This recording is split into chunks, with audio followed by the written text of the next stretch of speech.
दोस्तों एक आदमी है दीपक, जिसकी उम्र यही 35 से 38 साल के लगभग रही होगी। ये जयपुर से दिल्ली की ओर जा रहा होता है। दिल्ली जाना था इसको किसी काम से। और दीपक जो है, इसकी आज से 4 साल पहले शादी हुई थी। लड़की बहुत सुशील और बहुत ही अच्छे घर की थी। घर वालों ने देखा और बहुत ही राजी खुशी दोनों की शादी हुई थी। अमूमन जैसे होती है, सब घर वाले परिवार वाले मिलके लड़का लड़की को पसंद करते हैं, दोनों को मिलवाया जाता है और शादी करवाई जाती है। पर 4 साल पहले शादी हुई थी और 2-2.5 साल पहले इन दोनों के बीच में तलाक हो गया था। जिस लड़की से दीपक की शादी हुई थी उसका नाम आरती था। ज़्यादा पढ़ी लिखी तो नहीं थी, लेकिन गोरी चिट्टी और सुंदर लड़की थी, जिसे देखते ही सबने पसंद कर लिया था। दीपक एक प्राइवेट फर्म में काम करता था। दीपक की इनकम जो थी वो भी ठीक ठाक थी, 50-55 हज़ार रुपये वो महीना कमाता था। अब आरती की जब शादी होती, क्योंकि वो गरीब परिवार से थी, दीपक के साथ आके रहने लगती है, तो उसकी ख्वाहिशें कुछ ज़्यादा ऊंची थी। वो थोड़ा बन ठन का और जैसे हाई सोसाइटी में और महिलाएं रहती है वैसे रहना उसको पसंद था। तो आरती भी वैसे ही रहना शुरू कर दिया उसने, और घर में नौकर चाकर हर चीज़ के लिए उसको चाहिए होते थे। इन्हीं छोटी छोटी बातों के मनमुटाव के चक्कर में आरती ने दीपक से तलाक ले लिया था। उसको अपने सास ससुर की सेवा करना पसंद नहीं था। दीपक की किसी बात को मानना बंद कर दिया था उसने। अपनी ही सहेलियों और अपनी ही सोसाइटी के बीच में वो उसको ज़्यादा अच्छा लगता था। अब इनका तलाक हो जाता है। तो ये तो थी पुरानी बात। अब दीपक जब जयपुर से दिल्ली जा रहा था अपने ऑफिशियल किसी काम के लिए, अब बस में बैठा था। बस थोड़ी आगे चलती है। थोड़ी दूर चलने के बाद बस से किसी बस स्टैंड पर रुकती है, जहाँ पर सारी सवारी भी उतरती है और नाश्ता पानी वगैरह करने के लिए। तो दीपक भी उतरता उनमें से। अब वहाँ से कुछ महिलाएं बस में चढ़ती हैं। जब दीपक और ये सारी सवारी वापस बस में आ जाती है तो कुछ महिलाएं बस में चढ़ती है। कुछ मूंगफलियां बेच रही होती हैं, कुछ बच्चों के लिए टॉफियां और चॉकलेट वगैरह लेके आती हैं, जैसे अमूमन आते ही हैं बस के अंदर लोग बाग कुछ कुछ सामान लेके बेचने के लिए। तो इस तरीके से कुछ महिलाएं उस बस के अंदर चढ़ती हैं। अब वो एक एक सवारी से पूछती है, मूंगफली चाहिए, किसी को वो नारंगी की गोली चाहिए, वो आती है एक वो ऑरेंज की गोली जो लोकल मार्केट में मिलती है। तो इस तरह के कुछ और आइटम थे, पॉपकॉर्न वगैरह थे।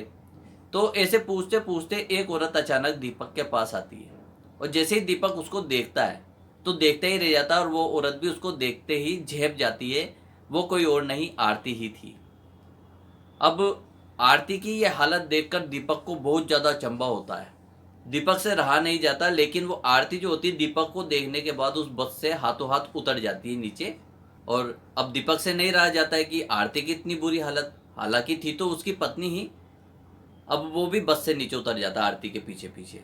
लेकिन आरती शायद उससे नजरें नहीं मिलाना चाहती थी, उसको शर्म आ रही थी, या जो भी गिल्टी होती है अपने अंदर एक हीन भावना आ जाती है। तो वो आरती उससे दूर हो रही थी और आगे आगे चलती जा रही थी, और वो एक ढाबे के अंदर जाके छुप जाती है।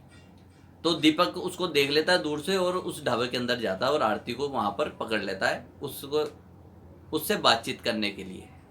अब आरती पहले तो दीपक को देखकर शर्माती है, नजरें नीचे रखती है, कुछ भी बोलने की स्थिति में वो नहीं थी। लेकिन दीपक को आरती की यह हालत देखकर बहुत ज़्यादा अचंभा हो रहा था।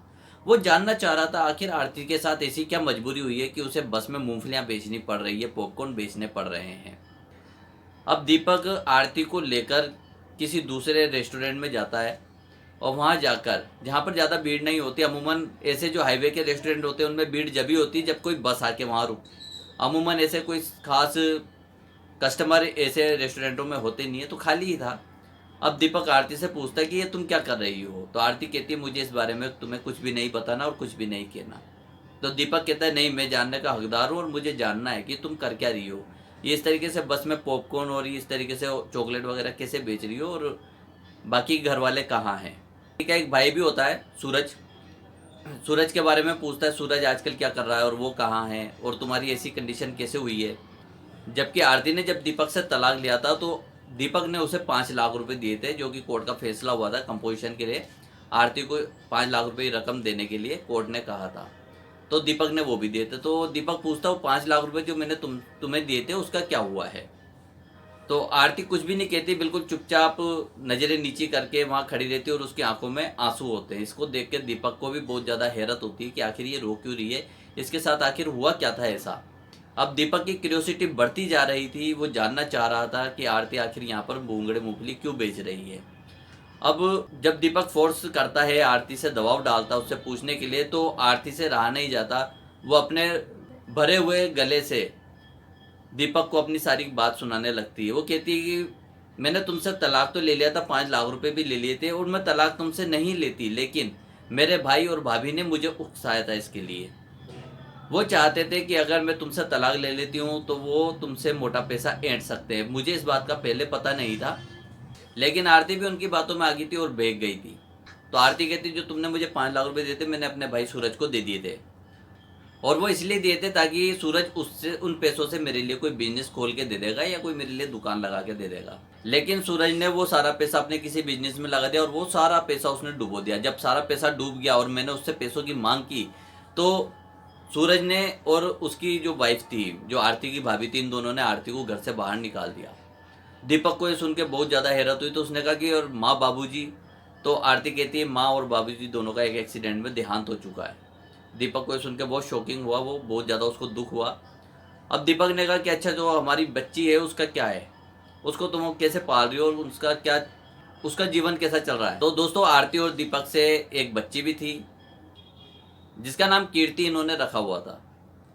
अब जैसे ही कीर्ति के बारे में आरती से दीपक पूछता है तो आरती घबरा जाती है, डर जाती है। वो दीपक को कुछ भी नहीं बताना चाहती थी, लेकिन जब दीपक आरती की हालत देखता है कि इसको तो बस में चढ़ के भूंगड़े मूंगफली बेच के अपना गुजारा करना पड़ रहा है, तो आरती की तो ज़्यादा अच्छी स्थिति होगी नहीं, माफ़ कीजिएगा, कीर्ति की ज़्यादा अच्छी स्थिति तो रखी नहीं होगी इसने।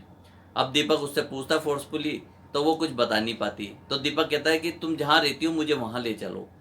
तो आरती इस बात के लिए बिल्कुल मना कर देती, लेकिन दीपक कहता है कि मेरे को तो तुम्हारे साथ जाना है और मेरे को अपनी बेटी को देखना है। अब दीपक आरती को लेकर उस जगह पे जाता है जहाँ पर वो रहती है, तो पता लगता है कि वो एक बस्ती में रहती है, झोपड़पट्टी और बहुत गंदी सी जगह, नाले के आसपास जो कच्ची बस्तियाँ होती है, ऐसी बस्ती में वो एक झोपड़ी के अंदर रहती है। झोपड़ी भी उसने खुद ने बनाई हुई थी, 4 बांस खड़े करके, ऊपर से पोलिथीन और टेंट टापरी बना के। जैसे ये हालत देख के दीपक का दिल एकदम बैठ जाता, और उसने जैसे ही अपनी बच्ची को देखा, जो अभी 1.5 साल की ही थी मात्र, जैसे ही दीपक की उस पर नज़र पड़ती है तो वो नीचे गंदगी में लेटी हुई थी और वहाँ पर वो गंदगी में हाथ फेर रही है और वही गंदगी को मुंह में डाल रही है, गंदी मिट्टी को खा रही है। तो ये देखने के बाद दीपक के ऊपर तो जैसे बिजली गिर गई, उसके आंखों से भी आंसू झरझर टपकने लगे। उसने कहा कि मेरी बेटी के साथ इतना बुरा हाल और तुमने मुझे बताया तक नहीं। अब आरती को भी बहुत ज़्यादा गिल्टी फील हो रहा था, वो अंदर ही अंदर बहुत ज़्यादा पश्चाताप कर रही थी। वो दीपक के पैर पकड़ लेती है और कहती है कि मुझसे बहुत ज़्यादा गलती हो गई और मैंने अपनी जीवन की बहुत बड़ी गलती कर दी है। दीपक कहता है कि जब तुम्हें घर के छोटे छोटे काम करने में इतनी तकलीफ होती थी, तुमसे थोड़ा सा मैं कुछ कहता था कि माँ बाबूजी की सेवा कर लो, घर का थोड़ा काम कर लो, जब तो तुम्हें नौकर चाकर चाहिए थे, जब तो तुम्हें हाई प्रोफाइल तुम्हारी जो सहेलियाँ थी उनके साथ किटी पार्टी में जाना था, और आज तुम्हारी क्या हालत है। आज क्या घर के काम के लिए तुमने नौकरानियां रखी हुई है, और हमारी बेटी का क्या हाल कर डाला है तुमने, सिर्फ तुम्हारी एक बेबुनियाद जिद के लिए। तो ये सब बातें सुनने के बाद आरती से और नहीं रहा जाता, वो और ज़्यादा रोने लगती है और ज़्यादा माफ़ी मांगने लगती दीपक से। अब दीपक क्या करता है, अपनी बेटी कीर्ति को वहाँ से उठाता है और आरती से कहता है कि तुम इसे नहीं पाल सकती हो और इसकी कस्टडी में कोर्ट में केस करके अपने पास ले लूँगा। आरती बहुत ज़्यादा परेशान होती है और आरती दीपक से गिड़गिड़ाती है, माफ़ी मांगती है। जब आरती इस तरीके से रोती है, गिड़गिड़ाती है, माफ़ी मांगती है, तो दीपक का दिल भी कहीं ना कहीं पिघल जाता है और वो भी कहीं ना कहीं आरती की इस हालत पे तरस खाता है। दीपक सोचता है कि चलो गलती तो इंसान से होती ही है, हर इंसान गलती करता है, उसे और एक मौका सुधरने का देना भी चाहिए। तो दीपक का दिल भी थोड़ा सा नरम हो जाता है आरती के लिए, और वो आरती को लेकर सीधे कोर्ट जाता है और वहाँ पर ये दोनों दोबारा से कोर्ट मैरिज करते हैं और अपने जो वो तलाक थे उसके पेपर को और उसके मसौदे को वो कैंसिलेशन में डाल देते हैं। अब इस तरीके से दीपक आरती को और अपनी बेटी कीर्ति को लेकर वापस अपने घर आ जाता है। दीपक के माँ बाप कहते हैं इस औरत का क्या भरोसा, पहले भी इसने पैसों के लिए हमें इस तरीके से धोखा दिया है तो आगे भी दे सकती है। पर दीपक के कहने पर और समझाने पर उसके माँ बाप भी मान जाते हैं कि चलो एक मौका तो और इंसान को मिलना चाहिए, और इस तरीके से वो आरती को एक मौका और देते हैं और अपने पास अपने घर में रख लेते हैं।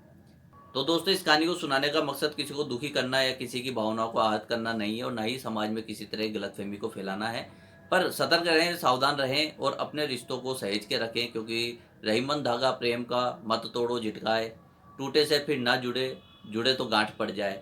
तो प्रेम का धागा होता है, बहुत महीन होता है, बहुत ही ज़्यादा नाजुक होता है, इसे सहेज के रखना चाहिए, इसके झटका के और इसके साथ जोर जबरदस्ती करके इसे तोड़ना नहीं चाहिए।